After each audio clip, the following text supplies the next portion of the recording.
আজকে ভিডিও গুলিয়ে ফেলেছি আর তার মধ্যে টিভি উল্টো হয়ে গেছে। আমাদের ঘরের টিভিটা আজকে উল্টো হয়ে গেছে। হ্যালো সবাইকে, গুড মর্নিং।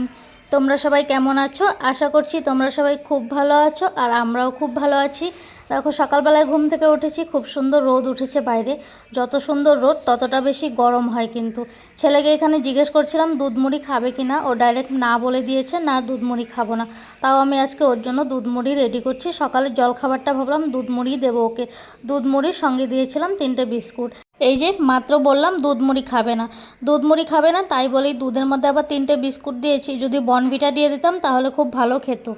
চলে এলাম দেখো আবারও। এখন বাজে বেলা 12টা। হ্যাঁ, 12টার মতোই বাজে। আমি চান করে রেডি হয়েছি, যাব এক জায়গায়, তার জন্য রেডিটা হয়ে নিয়েছি। রেডিটা হয়ে আবার একটু রান্নাঘরে যাব। ছেলেকে যাওয়ার আগে কটা আঙ্গুর ভাবলাম দিয়ে যাই।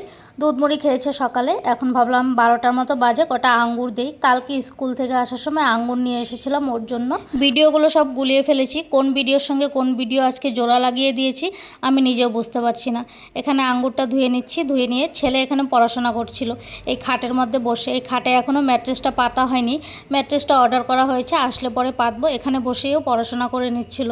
আঙ্গুরটা ওকে দিয়ে আমি একটু রান্নাঘরে গেছিলাম, ডাল বসিয়ে রেখেছিলাম। ডাল আর ভাতটা করে তারপর যাব। এখানে ডালটা হয়ে গেছিলো, আজকে চানার ডাল করেছিলাম। ডালটাকে একটু ফোড়ন দিয়ে দিলাম। এখানে আজকে ডালের মধ্যে ফোড়নে দিয়েছিলাম কারি পাত্তা। আমার ব্যালকনিতে কারি পাত্তার গাছ আছে, ওখান থেকে ওটা কারি পাত্তা এনে ফোড়ন দিয়েছিলাম। চানার ডালে কিন্তু কারি পাত্তা ফোড়ন দিলে খেতে খুব ভালো লাগে। আবারও কিছুক্ষণ পরে দেখা হলো, এখন বাজে প্রায় 1টার মতো। ছেলেকে 1 ঘন্টা আগে আঙুর দিয়ে গিয়েছিলাম 12টার দিকে। এখনও এসে দেখি আঙুর খাচ্ছে বসে বসে। ওর জন্য আমি আবার দোকান থেকে আসার সময় চিপসের প্যাকেট নিয়ে এসেছিলাম। আর আজকে দেখো হঠাৎ করে টিভিটা খারাপ হয়ে গেছে। টিভিটা চালানো হয়নি সকাল থেকে। দুপুরবেলা এই তো কিছুক্ষণ আগে 1টার দিকে ছেলের টিভি চালিয়েছিল দেখার জন্য। তারপর দেখি টিভি উল্টো হয়ে গেছে, পিকচার কোয়ালিটি উল্টো হয়ে গেছে। কি হয়েছে সেটাও কিছু বুঝতে পারছি না। টিভির মেকানিককে ফোন করা হয়েছিল, উনি বলল টিভিটা বিকেলবেলা নিয়ে যেতে বা উনি ঘরে এসে দেখবে। তাই বলছিলাম টিভি দেখো উল্টো হয়ে গেছে। যতটা চ্যানেল পাল্টাচ্ছি সব চ্যানেলই উল্টো হয়ে গেছে, চ্যানেল পুরোই উল্টো হয়ে গেছে। টিভিটা উল্টো হয়ে গেছে, এই দুঃখটা মনে নিয়ে আবার রান্নাঘরে চলে এলাম। দেখো যাওয়ার আগে কেটে গেছিলাম সিম আলু আর পেঁয়াজকলি। আজকে এটাই ভাজা করে নিচ্ছি। ডাল ভাত তো করেই গেছি, আর ছেলেকে দেখিয়ে গেছিলাম মোচা কী করে বাছতে হয়। এসে দেখি আমার ছেলে খুব সুন্দর মোচা বেছে রেখেছে। মোচাটা কেটে নিলাম, মোচাটাকে সেদ্ধ বসিয়ে দেবো একটু হলুদ আর নুন দিয়ে। মোচা ভাজা করব, ভাজা মানে ঘন্টর মতো করব, একটা আলু দিয়ে ঘন্টর মতো করব। মোচাটাকে সেদ্ধ বসিয়ে দিলাম, একটু হলুদ দিয়ে দিয়েছি, আগে একটু নুন দিয়েছিলাম। আর এইদিকে দেখো আমার ছেলে বসে বসে উল্টো টিভিটাই দেখছে, কার্টুন চালিয়ে দিয়ে বসে বসে দেখছে, বলছে উল্টো টিভি দেখবে, এত কার্টুনের নেশা। রান্নাটা শেষ হয়ে গেল, এখানে ভাতটা বেড়ে নিচ্ছি, ছেলের জন্য ভাত বাড়ছি।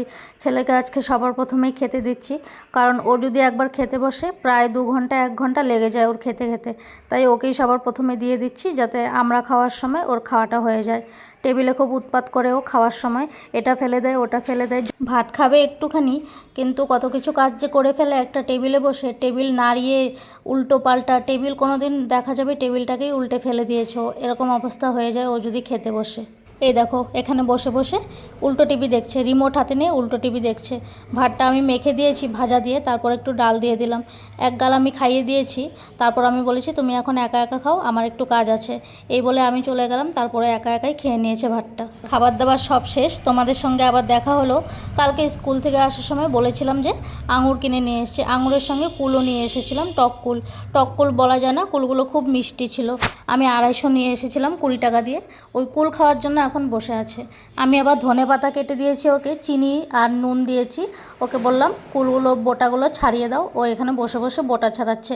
এত টক খেতে ভালোবাসে কি বলবো, যে কোনো টক, তেঁতুল দাও, আম দাও, কাঁচা আম, কুল সব খেয়ে ফেলবে। কুল দেখলে তো পাগল হয়ে যায়। এখানে বসে বসে কুল খাওয়ার লোভে এখানে বসে বসে আমার সঙ্গে কাজ করছিল। স্কুল থেকে আসতে আসতে তো 3:30 মতো বেজে যায়, তারপর ভাত খেতে খেতে 4টা বেজে যায়। কাল তো আর কুল মাখা খাওয়া হয়নি, সেই কাল থেকে ও বলেই যাচ্ছে কুল মাখা কখন করবে, কুল মাখা কখন করবে। আজকে সকাল থেকে শুরু করেছে কুলগুলো মাখা করো, খাবো। কুল খাওয়ার জন্য পাগল হয়ে যাচ্ছে। আমি আবার এখানে সব কিছু রেডি করে দিলাম, ভাবলাম একটু মেখেই দিই। হয়েছে কিন্তু কাশি, তাও কুল খাবে। কুল না দিলে এখন হবেই না, আর আমি যদি নাও দিই আমার মনটাই খারাপ লাগবে একটু পরে, কেন দিলাম না ওকে। এখানে আমি কুলটা ওকে মেখেই দিলাম। একটা লঙ্কা দিয়েছিলাম, শুধুমাত্র একটাই লঙ্কা, তাও ঝাল ছিল না সেই লঙ্কাটার মধ্যে। খেয়ে খেয়ে বলছিল মিষ্টি হয়ে গেছে চিনি দেওয়াতে, আর লঙ্কাতে একদমই ঝাল নেই। ওর আবার ঝালও হওয়া চাই, ঝাল না হলে আবার খাবে না। যে কোনো তরকারিতে ঝাল না দিলে খেতে চায় না, বলে ঝাল হয়নি তরকারি খাবো না। বসে বসে কুল খাচ্ছে, দেখো কি করে। আমাকে বলছিল তুমি খাবে না, আমি বললাম আমি মেখেছি কষ্ট করে, আমি আবার খাবো না। এই বলে দুজনে বসে বসে কুল খাচ্ছিলাম। তোমাদের আজকের আমার ভিডিওটি কেমন লাগলো অবশ্যই কিন্তু কমেন্টস করে জানিও। যারা আমার ভিডিও নতুন দেখছো আমার চ্যানেলটিকে কিন্তু সাবস্ক্রাইব করে আমার পাশে থেকো। ভিডিও ভালো লাগলে লাইক করবে, শেয়ার করবে, কমেন্টস করবে। আজকের জন্য ভিডিওটা এখানে শেষ করে দিচ্ছি। তোমরা সবাই খুব ভালো থেকো, সুস্থ থেকো। আবার একটা নতুন ভিডিওতে তোমাদের সঙ্গে দেখা হবে। Tata, bye bye.